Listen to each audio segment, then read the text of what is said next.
Salut la team Parents Solo, j'espère vous trouver en forme.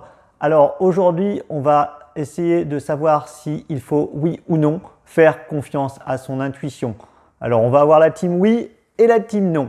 Mais vous allez voir qu'au fur et à mesure de cette vidéo, je vais vous décrire les différents biais cognitifs de votre cerveau et du mien, hein, on est tous pareils, parce que tous ces biais cognitifs que je vais vous décrire, vous allez voir qu'on les a tous, plus ou moins forts, plus ou moins tout le temps, mais on les a.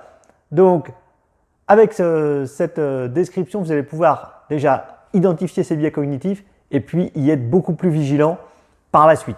Allez, on attaque tout de suite avec le premier biais, c'est le biais à l'aversion au risque.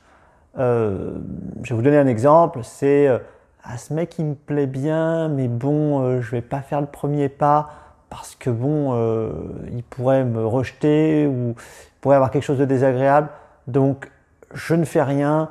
Comme ça, je ne prends pas de risque. Solution court terme, j'ai pas de stress, j'ai pas eu de problématique. Par contre, à long terme, effectivement, vous êtes peut-être passé à côté d'une relation. Donc, le deuxième effet de ce biais cognitif, c'est le regret. Dire ah bah oui, j'aurais peut-être dû en fait. Pourquoi on a ce biais cognitif? Tout simplement parce que dans notre cerveau, les pertes font 2 fois plus mal que les gains. C'est-à-dire que si vous allez réussir quelque chose, vous allez dire oui, c'est bien, j'ai réussi, cette relation a commencé, mais vous allez vous souvenir 2 fois plus de tout ce qui n'a pas fonctionné. Les relations sur lesquelles la personne a préféré être avec quelqu'un d'autre, ou les relations qui se sont mal terminées, tout ça, ça va marquer beaucoup plus votre cerveau. Donc, vous allez vous retrouver avec une aversion au risque. Le second biais qu'on peut voir, c'est ce que j'appelle le biais moutonnier. Alors, ça fait un petit peu mouton, vous allez me dire, mais l'idée, c'est effectivement ça, c'est tout le monde va à gauche, donc je vais à gauche parce que ça doit être bien à gauche. Dans les relations, c'est un peu pareil. Ah bah tiens, tout le monde trouve que ce mec, il est bien parce que en ce moment, les qualités du moment, c'est ça, ou le physique du moment, c'est ça. Donc bon, si tout le monde le dit, c'est que ça doit être la bonne chose à faire, donc je vais plutôt porter mes choix comme ça. Donc on est tous plus ou moins sensibles à ça. Moi le premier, hein, quand on me dit ça, j'ai la réponse, je dis mais non, je ne fais pas du tout ça. Mais quand je suis plus honnête avec moi, effectivement, je me rends compte qu'à certains moments, j'ai aussi ce biais. Alors le fait de l'avoir identifié, on y est un petit peu moins sensible, mais c'est quelque chose qui nous arrive à tous. Le troisième biais, là, il est plutôt de l'autre côté. De l'autre côté, c'est pour les gens qui vont être dans l'excès de confiance. Ça va être dans l'illusion de contrôle, dans ce que je vais appeler l'overranking. On entend souvent ça, genre ah bah oui mais moi je vaux quand même mieux que ça, hein. Ah bah oui mais moi je suis quand même au-dessus de ça, hein. Ah bah oui mais moi et du coup on se survalorise par rapport à ça. On a tous des qualités et des défauts, on est loin d'être parfait, et heureusement j'ai envie de dire, il y a des gens qui vont avoir la tendance inverse, c'est-à-dire de sous-valoriser, mais là dans ce biais cognitif c'est souvent l'illusion de contrôler, de se dire moi je maîtrise la relation, je maîtrise le fait d'être en couple, de ne pas l'être, je maîtrise tout ça. On veut tellement être dans la maîtrise qu'on est dans l'excès de confiance. Le quatrième biais qu'on retrouve, c'est un petit peu lié au troisième, c'est ce qu'on va appeler le biais d'autocomplaisance. C'est-à-dire que c'est un peu comme dans le sport, c'est-à-dire que si l'équipe a gagné, c'est grâce à moi, si on a perdu, c'est parce que l'arbitre était mauvais. Voilà, donc ce que je veux dire par là, c'est qu'on a tendance à ramener dans le biais d'autocomplaisance tous les points positifs à soi et ce qui n'a pas marché, de l'attribuer à des facteurs externes. Ce type de biais, ça s'applique énormément aussi à la relation. Combien de fois on entend ah bah oui tiens, lui de toute façon c'est un pervers narcissique. Oui, ça existe, d'ailleurs j'ai fait une vidéo là-dessus, hein, si ça vous intéresse, vous pouvez aller la voir, mais vous n'avez pas 99% des hommes qui sont des pervers narcissiques, non. C'est que parfois, peut-être qu'il y a d'autres choses dans la relation. Autre point, c'est le biais de disponibilité. Alors, pour vous donner un exemple, est-ce que vous avez plus de chances de mourir de la grippe ou de mourir d'une attaque de requin? Eh ben, vous allez me répondre d'une attaque de requin. Pourquoi? Parce que c'est ce qu'on voit à la télé. Souvent, il y a des gens qui se font hack par des requins. Donc, vous allez me dire, oui, mais non, dans la vraie vie, si vous prenez statistiquement les choses, vous avez plus de chances de mourir de la grippe. C'est comme ça. Mais ce biais-là, ce biais de disponibilité, c'est le biais du fait qu'on croit ce qui nous est montré le plus. Et ça, on y est exposé depuis tout petit. Hein. Quand on voit des séries, quand on voit ce qu'on nous présente sur le couple parfait, sur la princesse qui rencontre le prince charmant, voilà, tout ça, ça va nous conditionner aussi dans ce biais de disponibilité.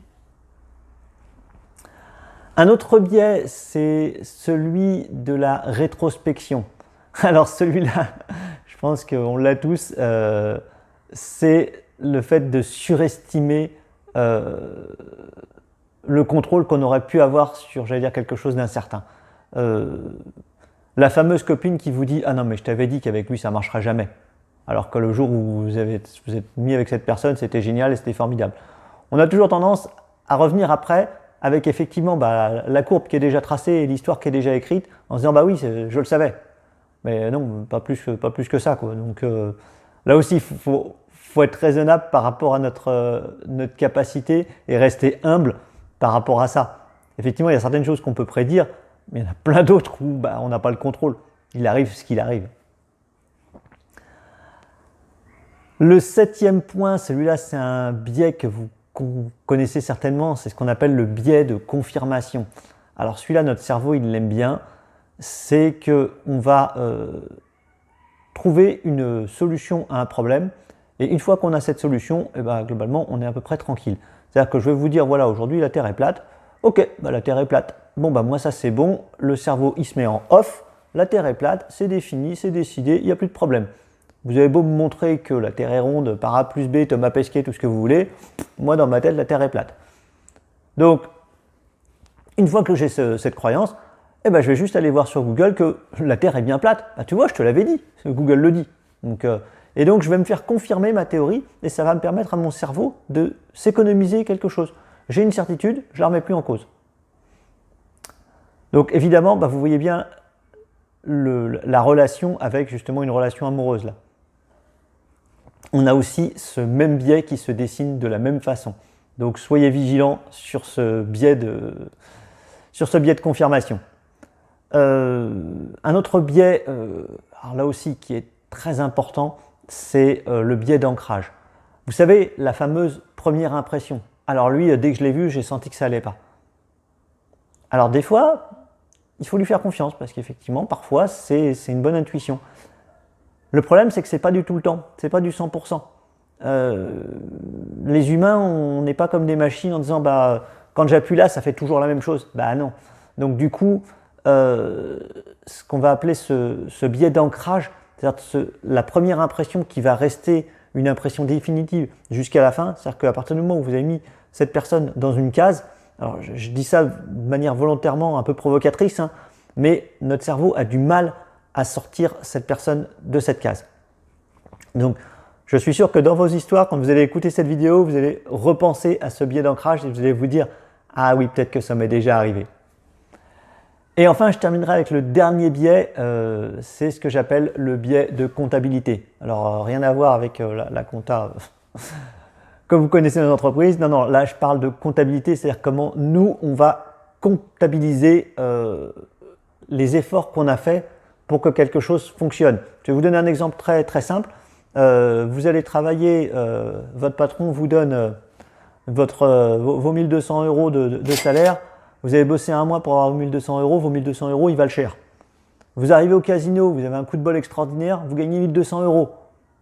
Ces 1200 €, c'est toujours 1200 €. Mais pour vous, ils ne valent pas la même chose. Parce que ce que vous avez mis derrière comme effort pour les obtenir sont complètement différents.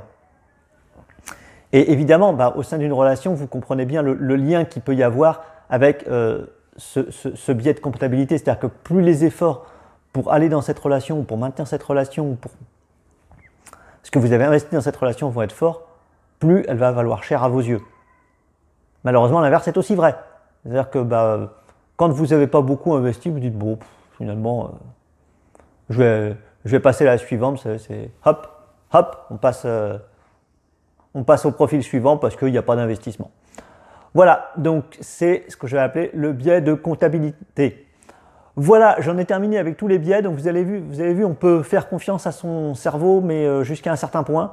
Il faut toujours bien remettre en perspective notre façon de penser. Il ne faut pas hésiter aussi à confronter son point de vue parce que clairement, on se rend compte que parfois on pense avoir raison, mais ce n'est pas forcément le cas. Parfois, il faut lui faire confiance.